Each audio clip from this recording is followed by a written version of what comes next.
Bon, c'est le deuxième essai. J'ai des petits soucis d'enregistrement. J'espère que cette fois-ci, il ne va pas y avoir de problème. Donc, je recommence. Je vais essayer de faire un peu vite parce que je suis au boulot et que j'aimerais bien avancer sur d'autres choses. Alors, je fais la vidéo ici parce que certains ont demandé, enfin, notamment Aurakis, mais je pense que ça intéressera d'autres personnes, de comment on installe le plugin Aurora Arkham JCE pour OCTGN. À la différence du SDA où le plugin existe depuis un petit moment, comme il existe depuis un petit moment, il est rodé, il n'est plus en version bêta, il est en version live. Donc ils l'ont publié sur un site distant, et là on peut utiliser toutes les fonctionnalités d'OCTGN qui via une pauvre URL est capable de récupérer tout le jeu, vous l'installez en local, enfin il fait tout un tas de trucs à votre place que vous ne voyez pas. Le problème d'Aurora Arkham JCE, c'est qu'il est toujours en phase bêta.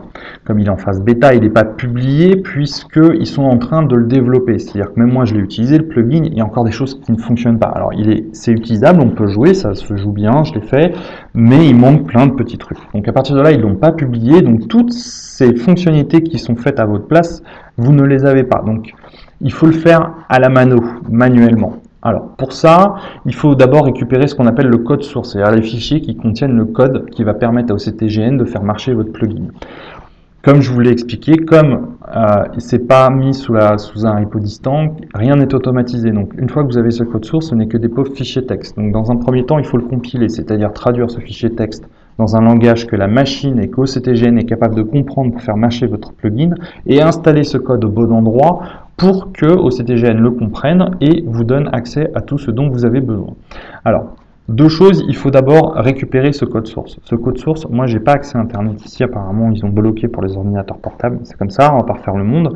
Donc moi je peux pas vous le montrer visuellement via une page internet où aller le chercher. En commentaire de la vidéo, ou si vous allez sur forum actif Aurora Arkham JCE .forumactif.org, vous avez une section qui s'appelle la toile, dedans un sujet qui s'appelle partie OCTGN, et dedans il y a Nashkar qui a donné et d'une le lien où trouver les sources dont je vous parle, donc ce qu'il faut télécharger, et une petite procédure rapide qui est efficace. Moi je l'ai comprise tout de suite après, et c'est pas une réflexion négative, hein. Quand on est fluent avec l'informatique, quand on est fluent avec ce genre d'outils, ça va vite. Quand c'est pas le cas, ça peut paraître un petit peu obscur. Donc le but de la vidéo, c'est de vous rendre les choses moins obscures. Donc dedans, il y a surtout l'URL GitHub. Moi je vais le mettre dans le commentaire de la vidéo, mais elle est là-bas aussi. Vous allez atterrir sur une page. GitHub, c'est un outil pour développeurs, pour travailler ensemble sur, moi je vais travailler sur telle fonctionnalité, pour comment on partage ces fonctionnalités. On ne s'envoie pas des mails avec le code source. Bon, on utilise ce genre d'outil qui centralise tout ça et qui permet de gérer justement tous ces aspects-là. Je ferme la parenthèse là-dessus, ça vous intéresse certainement pas à juste titre. Par contre, il faut aller récupérer les codes sources là-bas. Donc vous cliquez sur le lien. Il y a une page qui va apparaître. Cherchez pas à comprendre ce qu'il y a dessus, c'est pas le but. Quelque part sur la page, en haut vers la droite, vous allez trouver un bouton où il y a écrit Download. Je crois qu'il est vert de souvenir. Vous cliquez dessus. Il va vous proposer deux options. Download je sais plus quoi et Download Zip. Vous prenez Download Zip. Ensuite, c'est comme n'importe quel fichier que vous téléchargez sur Internet. C'est-à-dire vous cliquez sur le bouton en fonction des paramètres de votre PC, de votre version de Windows, du logiciel que vous utilisez, navigateur. Il y a une pop-up ou pas qui va apparaître, qui va vous dire voulez-vous le télécharger, voulez-vous l'ouvrir, et si vous voulez le télécharger, où vous voulez le télécharger, enfin, peu importe. Vous téléchargez le fichier comme d'habitude, comme n'importe quel autre fichier. En fonction de vos paramètres, ce fichier va être téléchargé quelque part. Vous le récupérez. C'est celui-ci, celui que là vous avez sous l'écran, qui s'appelle Arkham-Aurore-Master. Master, c'est pareil, c'est lié à l'utilisation de guides, des outils collaboratifs. Vous ne prenez pas la tête avec ça, cherchez pas à comprendre. Une fois que vous l'avez téléchargé, c'est un fichier zip. C'est-à-dire que si je double-clique dessus, bon, forcément, il ne veut pas s'ouvrir. Ça, c'est l'effet de présentation. Ici, vous avez un répertoire. Ce répertoire, il contient le code source. Encore une fois, là, je l'ouvre, je vous le montre, mais vous n'en avez rien à faire. Ça n'a aucun intérêt pour vous de comprendre ce que c'est que ces fichiers-là, comment ça fonctionne, etc. Donc voilà, c'est juste pour vous montrer. Donc, maintenant, il faut prendre ce dossier-là et le mettre à un endroit où OCTGN va être capable de faire le travail qui est fait en automatique quand c'est mis à distance, c'est-à-dire compiler le code et l'installer sur la machine. Donc pour ça, il faut le mettre à un endroit bien particulier. Il faut aller donc dans Documents. Alors, moi, c'est dans Documents que j'ai installé OCTGN, qui est l'installe par défaut. C'est-à-dire que si vous n'êtes pas amusé à vouloir installer OCTGN ailleurs, c'est à cet endroit-là qu'il se trouve. Donc, pour ceux qui utilisent l'install par défaut, il faut aller sur ces deux points, il faut aller dans Utilisateur, le nom de l'utilisator de la machine, et une fois que vous avez ça, il y a un répertoire Documents qui apparaît. Dans ce répertoire Documents, il y a tout un tas de jeux, vous voyez, Duel, Planeswalker, Wizards of the Coast, bon, je joue à d'autres jeux, hein, j'ai le droit, Macam Studio, enfin en fait, il y a plein de logiciels qui vont installer leurs fichiers ou le programme ici. Ici, c'est le cas d'OCTGN, il y a un répertoire OCTGN. Vous allez dedans. À l'intérieur, et ben voilà, vous avez un répertoire local feed. C'est ce que je disais tout à l'heure, entre le repo distant ou un endroit distant, vous mettez une URL, bah, il s'occupe d'aller faire, c'est là-bas que se trouve votre flux d'alimentation. Vous êtes obligé de le faire en local. En local, bah, il faut le mettre dans le répertoire local feed. Donc, vous prenez le fichier, le zip, et vous l'amenez ici. Vous le dézippez là. Vous n'allez pas avoir le fichier que je viens de surligner qui s'appelle arkham-error-the card game 00.6.nuke. Ça, c'est le fichier compilé. C'est ce qu'on cherche à créer. Donc, si vous dézippez et que vous ne le voyez pas, c'est pas grave, d'accord? C'est parce que moi, je l'ai déjà compilé. Ce que vous devez obtenir, c'est ce répertoire-là. Une fois que vous avez ce répertoire-là, vous revenez en arrière et vous allez dans le répertoire OCTGN. Dans le répertoire OCTGN, il y a un autre répertoire OCTGN. Vous l'ouvrez. À l'intérieur, vous cherchez un fichier, un exécutable qui s'appelle O8 build GUI. Vous double-cliquez dessus, c'est un exécutable, il y a un programme qui va s'ouvrir. Voilà, donc O8 build GUI, tel que ça l'explique, c'est ce qui va permettre de compiler votre code et de l'installer pour OCTGN. Donc il y a juste deux manips à faire, très simple ici. Donc là, il y a un écran, en fait, il y a du texte qui va apparaître. C'est pareil, vous n'allez pas comprendre le texte. Ce qui est intéressant, c'est les fenêtres qui sont au-dessous. Ici, ça, avec le répertoire que vous voulez builder, les actions que vous voulez avoir dessus, et ici, exécuter l'action. Donc déjà, première chose, vous cliquez sur le dire. Vous retrouvez, donc ici, c'est dans Documents, hein, donc c'est utilisateur. Voilà, votre nom d'utilisateur, vous allez dans Documents, vous allez dans OCTGN, vous cherchez Local Feed, c'est là où on a mis le répertoire dont je vous parlais tout à l'heure. Vous cliquez sur Arkham Horror Master, il y a tout un tas de trucs, enfin en gros vous allez chercher le répertoire O8G dans Arkham Horror Master. C'est ça qu'il faut compiler, vous voyez ici là tout ce qu'il faut. Vous cliquez sur OK. Ensuite, vous avez plusieurs actions ici. Surtout, il n'y en a que deux à faire. Le premier, c'est Build. Donc, vous sélectionnez Build ici dans Action. Vous cliquez sur Run. Ça va compiler le code. Donc, il va faire tout un tas de trucs. Vous le laissez faire. Vous voyez, ici, c'est ce que je vous disais tout à l'heure. Le fichier que moi j'avais et que vous n'avez pas, une fois que vous avez fait ça, si vous allez dans le répertoire, vous allez le trouver. Bon, là, c'est sûr, hein, vous voyez, c'est écrit. Donc là, il a compilé le code, mais il a juste compilé le code quelque part. Il n'est toujours pas installé sur OCTGN, donc OCTGN n'a toujours pas conscience de l'existence de ce truc-là. Donc, il faut faire une deuxième action. Ici, vous touchez à rien par rapport à tout ce qui est fait. Vous allez juste dans l'onglet Action et vous faites Install Package. OK? Et vous cliquez sur Run. Pareil, il y a tout un tas de trucs qui va se faire. Vous n'avez pas besoin de comprendre ce qui se passe. Vous le laissez faire. Voilà. Et là, il vous dit, là, voyez, Installed to Local Feed, c'est 2.1. Donc là, vous avez installé dans OCTGN le plugin. Vous pouvez fermer ça et ne jamais y revenir. Ou peut-être quand il faudra peut-être faire des mises à jour. Ok. Ensuite, c'est comme d'habitude, vous ouvrez OCTGN. Donc, bon là, il faut lui laisser le temps. Voilà, donc là, il démarre. Et il ne reste plus qu'une chose à faire. Alors là, il load, voilà, là il check les updates, ça risque pas de fonctionner à mon avis parce que voilà, là bon, je suis un joueur du SDA JCE donc j'ai aussi le Seigneur des Anneaux, le jeu de cartes. Très bien, vous allez dans Game Manager, ok. Pourquoi je vois rien là? Forcément, alors comme j'ai pas accès à internet, je sens qu'il m'embête. Bon, donc là, je peux pas vous montrer, forcément, c'est toujours comme ça. Alors, ici, là, vous voyez, là, il y a OCTGN officiel. Vous cliquez là, ici, et il doit y avoir un onglet qui s'appelle Local Feed qui apparaît. Ok, ça va vous montrer tout un tas de trucs ici, dans l'écran qui est ici. Hein. D'ailleurs, si vous voyez ici, vous cliquez là, normalement, il y a des choses qui apparaissent. Et il y a Aurore Arkham qui va apparaître. Et vous cliquez sur Install. Add Game Feed, d'accord.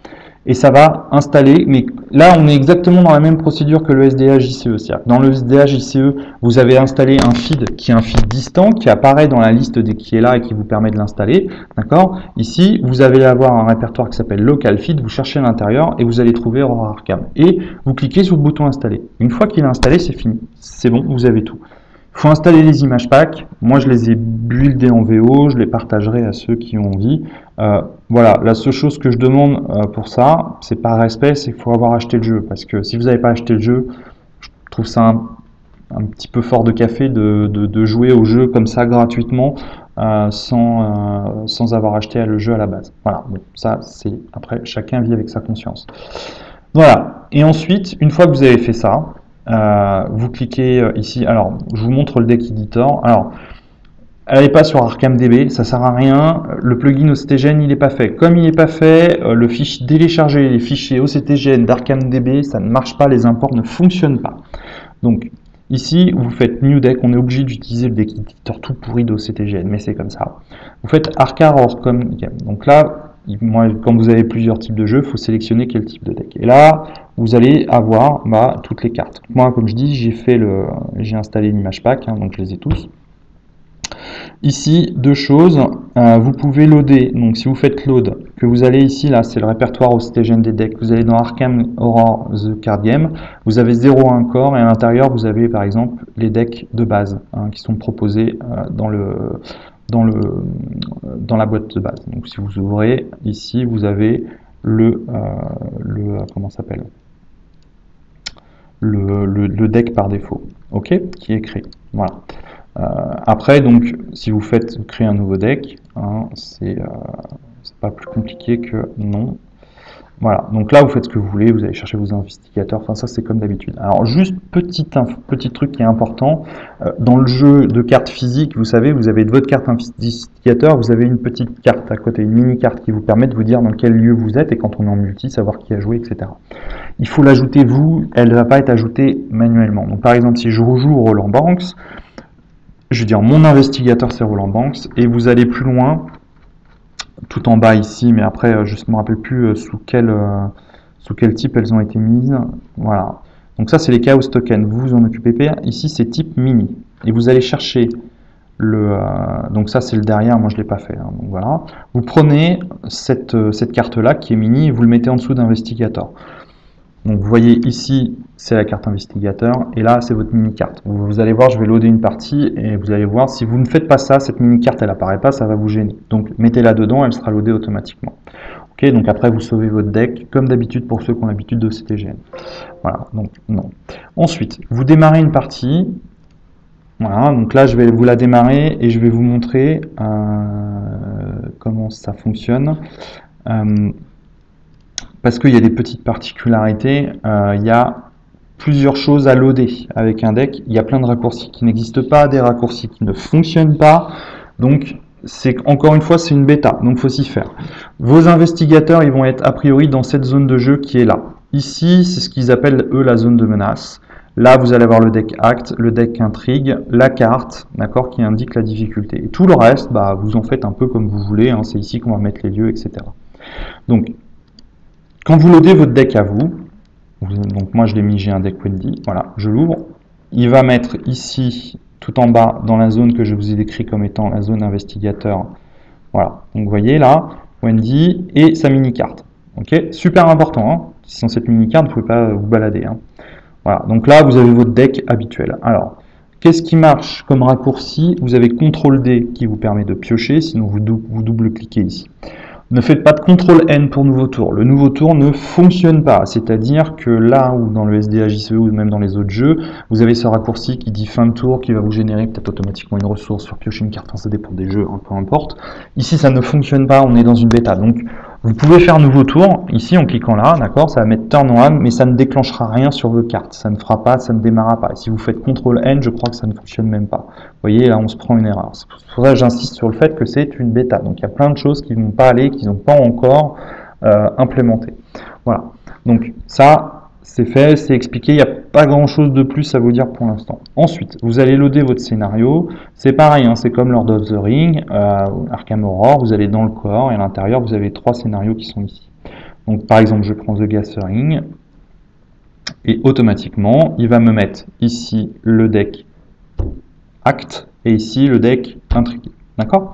Et ici, vous avez Easy Standard. Ok? Par contre, par défaut, le jeu ne sélectionne pas la difficulté, ce qui est normal. Donc le Chaos Bag, c'est à vous de le loader aussi. Donc, troisième deck à loader, c'est comme ça. On va pas, je sais que c'est peut-être en saouler quelqu'un, mais c'est comme ça. Ici, il faut choisir le Chaos Bag, qui est là. Donc, ça va être spécifique à chaque campagne, puisqu'on a bien compris que le bag du chaos va être construit différemment en fonction des scénarios. Alors en l'occurrence ici, The Devourer Below, il en a un de plus, alors je pense qu'ils ne l'ont pas encore implémenté, donc vous voyez, il y a encore du chemin à faire, hein. Mais bon, peu importe. Donc là, le Chaos Bag Easy, il est, enfin standard, il est là, vous l'ouvrez, et rien n'apparaît, mais il est créé. Donc je ne sais pas où c'est qu'ils le mettent d'ailleurs, c'est intéressant, mais voilà, je sais pas. Je sais pas où il est au démarrage, il est quelque part. Donc, en même temps, on s'en fout, c'est pas notre problème. Ah, c'est peut-être ça là. Voilà, c'est ça. Ouais, vous voyez, il est ici le Chaos Bag. Voilà. Donc, ensuite, comment les choses se passent? Vous avez les raccourcis habituels. Alors, F1, vous rajoutez une ressource. F2, vous rajoutez un indice. F3, vous rajoutez un dégât de santé. F4, vous rajoutez un dégât mental. F5, vous rajoutez une fatalité. Ok? Ensuite, vous continuez. Bah, F6, vous retirez une ressource. F7, vous retirez un indice. F8, vous retirez perdu.